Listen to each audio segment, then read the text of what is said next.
Hello, my name is Vinny Gallo. I'm with Versa. I'm here to talk to you today about N95 respirators. Prince William County Schools has authorized you guys to utilize N95 respirators in a voluntary manner. So by the OSHA standard, we just want to make sure that you understand all of the benefits and some of the limitations with N95s as well. First question is, do you understand which respirator is actually being given to you or utilizing in the workplace? Because there are some differences between your regular paper dust masks, your medical masks, and your N95 respirators. They all have different benefits and limitations. And they're all also considered face filtering respirators. Now, what that means, face filtering, is when you're utilizing it, it's filtering out the airborne particles as they go through the dust mask or the respirator. These do create a resistance. It's just like if you put your hands over your mouth, you try to breathe in and out, you're going to feel that it's a little bit harder on the body. So OSHA does authorize N95 respirators to be utilized in a voluntary manner as long as it doesn't create a greater hazard and you aren't being misled that that this is providing you 100% full protection, because N95s once again are only blocking 95% of the particles that go through this, and it's not meant for means it's not rated for oil or waters. So if it does become contaminated in any ways, it needs to be disposed of immediately. So the N, like I mentioned, it means it's not rated for water, and the 95, that means it's filters out 95% of the particles. There's also N99s and N100s. The numbers go up to 100, and that supposedly blocks 99.1% of the airborne particles. So OSHA did recently release some guidance because N95 respirators, dust masks, whatever you guys are utilizing in the workplace, they're hard to come by. Manufacturers are selling out. They're trying to ship them all to the medical hospitals. So OSHA has created some lax guidelines that if you are to reutilize N95 respirators in the workplace, you can, as long as they aren't contaminated and you're storing them properly. One good way is just a plastic bag. Write your name on it, of course. When you're done wearing it, you put it in the plastic bag, you seal it up, you make sure no one else utilizes it as well. You shouldn't be sharing respirators.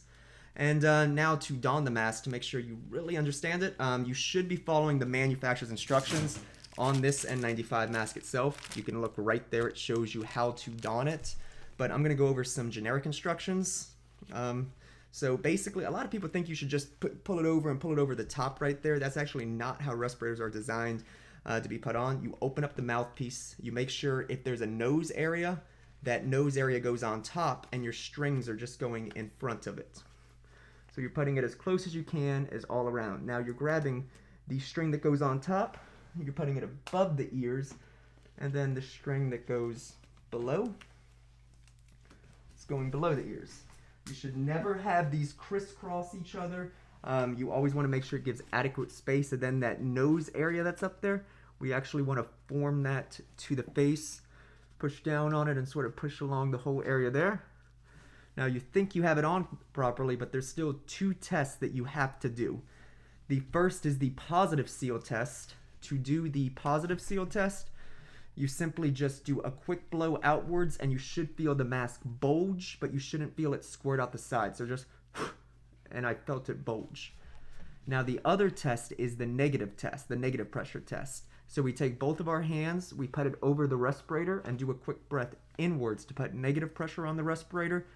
And we should feel it seal across all around it, even maybe concave inside a little bit. And you could see it concave right there. That lets you know that it fits properly. To take off, once again, take off your bottom strap first. Top strap, and we don't want to touch the inside of the respirator because once again our hands could be contaminated. So I'm holding the outside, sealing there in my plastic bag, closing it, calling it a day right there. Now you can see, can't really grow much of a beard, but when you are wearing these, you should be clean shaven, because any kind of stubble, any kind of bump, facial hair, it's not giving you that clean seal. The purpose of these are to get as tight seal as possible. That's why we're doing the positive pressure and negative pressure test. So if facial hair blocks it, all the airborne particles can go up around that and right in your mouth, which makes your respirator, your dust mask, or your face mask pointless. And we just want to make sure before we put these on or off, we're washing our hands. Of course, we're practicing social distancing, staying at least 6 feet away from everyone we can. We're washing all surfaces by the manufacturer's instructions. You might have to spray it, let it sit for 10 minutes, and then we can touch it. Because if we have dirty hands and then we're touching our respirators, touching the inside of our mouth right there, that's how these exposures can happen. If you have any questions or concerns, feel free to give me an email. Once again, Vinny Gallo, so email is vgallo@vrsa.us. Thank you very much. Hope it was helpful. Once again, any questions, just feel free to reach out. Have a good one.